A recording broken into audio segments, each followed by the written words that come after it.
लोकसभा चुनाव के दूसरे चरण में जालौर लोकसभा सीट पर आवेदन भर दिए गए हैं। आवेदन की अंतिम तिथि तक जालौर रिटर्निंग अधिकारी के समक्ष 30 लोगों ने अपने नामांकन दाखिल किए थे। इनमें से 5 के आवेदन जांच के बाद खारिज कर दिए गए हैं। कांग्रेस प्रत्याशी वैभव गहलोत और भाजपा के प्रत्याशी लुम्बाराम चौधरी के अलावा बसपा और बीएपी ने भी आवेदन किया है। इसके अलावा Bhil tribal party, Azad Samaj party, Hindustan जनता पार्टी के प्रत्याशियों ने भी अपना आवेदन किया है। पिछले 20 सालों में कांग्रेस ने सिरोही के आदिवासी इलाकों में अपनी जमीन खोई है। इस खोई जमीन को पाने के लिए अशोक गहलोत ने अपने मुख्यमंत्री काल में कोई खास कोशिश नहीं की। इसकी वजह से आरएसएस ने कांग्रेस के परंपरागत आदिवासी वोट बैंक को वनवासी कल्याण परिषद के माध्यम से भाजपा की तरफ मोड़ दिया, लेकिन अब भाजपा से भी इनका मोह भंग होने लगा है। ऐसे में आरएसएस से राजनीतिक हुनर सीख कर तैयार हुआ भाजपा से असंतुष्ट आदिवासी युवाओं का धड़ा भारत आदिवासी पार्टी से जुड़ गया है।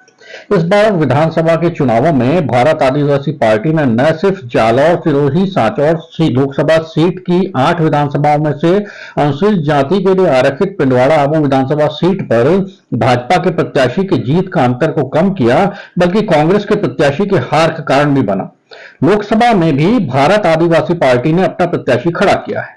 भारत आदिवासी की पार्टी के प्रत्याशी ओटाराम ने नामांकन दाखिल कर दिया है, लेकिन अब राजस्थान की राजनीति में एक नया मोड़ है। भारत आदिवासी पार्टी के बांसवाड़ा के प्रत्याशी राजकुमार रोत ने एक ट्वीट किया है। इसमें इंडिया गठबंधन के कांग्रेस से यह सीट छोड़ने का अनुरोध किया है। अब इस ट्वीट पे अमल करते हुए यदि कांग्रेस वहां सहयोग करती है तो जालौर लोकसभा में भी बीएपी के सहयोग से कांग्रेस को कुछ बढ़त मिल सकती है। बीएपी के प्रत्याशी के द्वारा अपना नामांकन वापस लेने से इस लोकसभा सीट पर वोटों के इधर उधर होने की संभावना से इनकार नहीं किया जा सकता। राजस्थान की जो हॉट सीटें हैं उनमें जालौर, सिरोही, सांचौर के साथ बांसवाड़ा, डूंगरपुर सीट भी शामिल है। एक सीट पर कांग्रेस से अशोक गहलोत के पुत्र वैभव गहलोत चुनाव लड़ रहे हैं, तो दूसरी पर कांग्रेस को छोड़कर भाजपा में शामिल हुए कांग्रेस के पूर्व मंत्री महेंद्र मालवीय भाजपा से प्रत्याशी हैं। इस सीट पर लंबे समय से कांग्रेस और बाप में गठबंधन की बात चल रही थी, लेकिन उदयपुर सीट को लेकर बात अटकी हुई थी। मालवीय के सामने भारत आदिवासी पार्टी के राजकुमार रोत प्रत्याशी हैं। समझौता होने की आस में कांग्रेस ने यहां पर अपना प्रत्याशी घोषित नहीं किया था, लेकिन नामांकन के अंतिम दिन कांग्रेस के प्रत्याशी ने नामांकन दाखिल कर दिया है। इसके बाद ही राजकुमार रोत का ट्वीट आया है। राजकुमार रोत ने अपने ट्वीट में लिखा है कि बांसवाड़ा डूंगरपुर सीट पर भारत आदिवासी पार्टी को समर्थन करते हुए इंडिया गठबंधन में कांग्रेस सीट को छोड़ती है तो हम और यहां के समस्त रहवासी कांग्रेस आला कमान के आभारी रहेंगे और भाजपा को धूल चटाएंगे।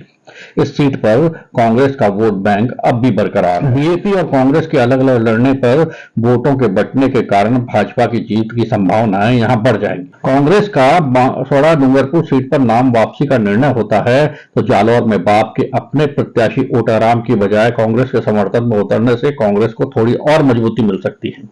जालौर, सिरोही, सांचौर लोकसभा सीट पर बीएपी की जीतने की स्थिति तो नहीं है, लेकिन बसपा से ज्यादा वोट वो खींचने की क्षमता रखती है।